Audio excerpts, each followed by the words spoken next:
Brought you by Meghdoot herbal. Meghdoot Satritha shampoo ये hair fall को कम करे, डैंड्रफ को रोके और दे आपके बालों को भरपूर मजबूती। मेघदूत सतरीठा शैम्पू। किसी की व्यवस्था, किसी की लाचारी का नाजायज फायदा मैं सरकार को कहना चाहूँगा नहीं उठाना चाहिए। और ग्रुप डी में भी भ्रष्टाचार है। जी हमारे साथ है, बात करते हैं। आज कष्ट निवारण की मीटिंग थी, 3 सांसद वहां पर पहुंचे थे।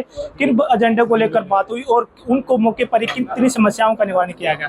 सर, आज 3 सांसद जी पहुंचे थे, कष्ट निवारण की मीटिंग थी। और जो भारत सरकार का पैसा है जो यहाँ विकास के लिए आता है, उसमें कितना खर्च हुआ, कितना नहीं हुआ, कहाँ कमियाँ है, कहाँ दिक्कत है, हम उसका निरीक्षण करते हैं जी। तो जो पैसा था, जो कमियाँ थी, बता दी।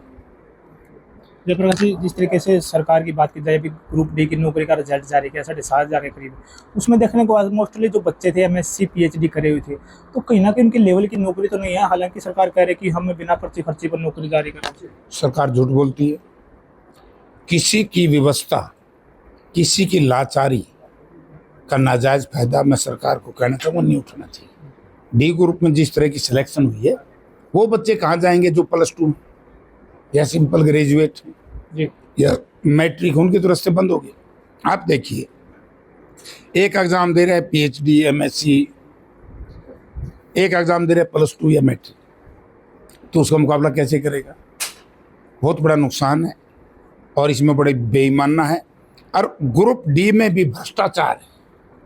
मैं जो ऑन ओथ कह सकता हूँ, जितनी केसेस नौकरियों में पैसा लेने के लिए सरकार में बने हैं, आज तक कभी नहीं इतने केस बने। फिर ये कहते हम केस बनाते हैं।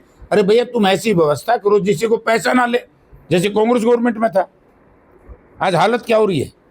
मतलब HPSC के दफ्तरों में सारे पेपर लीक हो जाते हैं। HPSC के दफ्तर में 3-3 करोड़ रुपया बरामद हो गया है। SSC का जो HPSC का जो चेयरमैन है, उसको मैं MLA थे, कन्वर्सेशन में सुन रहा था, बोला ना जी इतने लाख ले लो, बोला ना जी इतने लाख ले लो। असेंबली की बात है। तो यार, अगर ये भी खर्ची पर्ची की बात करते हैं, भाई हमारे यहाँ खर्ची नहीं है।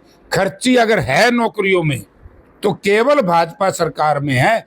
भाजपा सरकार से पहले जितनी भी सरकारें रही, वहाँ नौकरियां नहीं बिकती थी, और इसीलिए आज बयान माटी हो रही है। ये तो जो जीत जाती है ना, बार बार कह रहे हो तीसरी बार, क्या ही तीसरी बार आई हो भैया? कांग्रेस से केवल 0.5% वोट ज्यादा लिए, और वो भी इनकी बैसाखियों ने दिलवा दिए।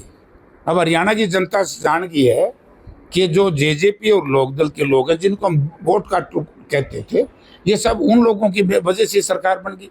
वरना आज ये सरकार ना होती तो जैसे हुड्डा साहब ने कहा था कि हम वही व्यवस्था लागू करेंगे जो कांग्रेस गवर्नमेंट में थी। जी, कानून व्यवस्था की बात करें, हर रोज बदमाश भी कहीं ना कहीं बेखौफ घटना को अंजाम दे रहे हैं, और हर घटना का देखने को मिलती है। व्यापारी सुरक्षित नहीं है। क्या मानते हो भी वो कह रहे हैं कि हम कानून व्यवस्था हम अच्छी बना रहे हैं, कोई ऐसी दिक्कत नहीं है? ये तो यार, ये सारा दिन कोई दिक्कत को नहीं। सबसे बड़ा जुल्म तो ये करा कि छात्रों को किस तरीके से पीटा। जब छात्र वाइस चांसलर से मिलने गए, किस तरह लाठीचार्ज किया और सिक्योरिटी के लोगों से पिटवाया। तो इस सरकार के ऊपर भी अगर कोई विश्वास करे तो वो अपने आप में बेईमानी करता है। दिल्ली के अंदर जो गरीबों के मकान तोड़े जा रहे हैं, वो लोग सड़कों पर आने को मजबूर है। कहा जा रहा है कि वहाँ पर जो जमीन सरकारी है। देखिए, गरीबों के मकान तो से सरकारी और चाहे सरकारी हो, गरीबों का मकान नहीं तोड़ने चाहिए। जमीन तो सारी सरकारी है, सरकार बना के दो। यही तो मैं कह रहा हूँ, आज लोग याद करते हैं कांग्रेस शासन को, हुड्डा गवर्नमेंट को। हुड्डा गवर्नमेंट थी, कितने लाख लोगों को, गरीब लोगों को प्लॉट दिए थे, उनके अंदर बिजली के कनेक्शन दिए थे, पक्की गलियां बना करके दी थी। आज उनको तोड़ने में लगे। तभी तो कह रहा हूँ कि ये बेईमान प्रवृत्ति के लोग जिस तरीके से सत्ता में आकर के काबिज हो गए, ये हरियाणा प्रदेश का सत्यानाश। मुन्ना बड़ौली जी कह रहे हैं कि कांग्रेस के पास कोई मुद्दा ही नहीं है, कुछ कहने करने का कोई बात ही नहीं। बड़ौली तो खुद परेशान है, तनवेरा होगा। 40 रुपए का जो 2 लीटर तेल मिलता था गरीबों को सरसों का, वो 100 का बढ़ा दिया है। तो गरीबों पर तो असर पड़ेगा जी।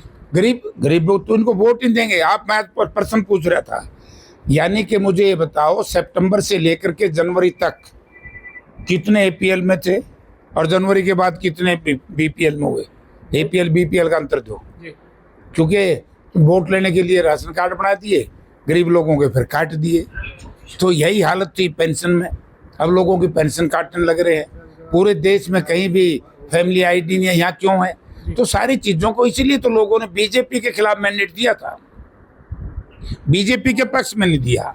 हमारे साथ बेईमाना वो वोट का टू पार्टियां। सर जी लास्ट बात करेंगे, जिस तरीके से ग्रुप डी में तो हरियाणा के लग रही है, लेकिन अगर तहसीलदारों की बात की जाए बिहार का एक नोटिस जारी किया गया। अगर ग्रुप ए बी और सी, यही तो हरियाणा के नौजवान को, बेरोजगार साथी को कमजोर करने के लिए षड्यंत्र रचा जा रहा है।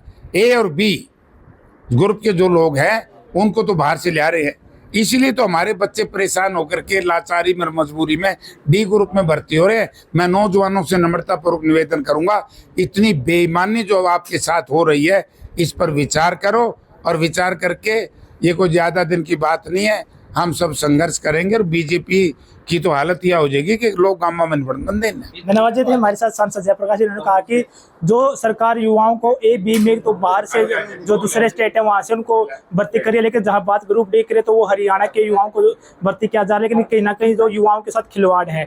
जिनसे तक के लिए सुनील कुमार की रिपोर्ट।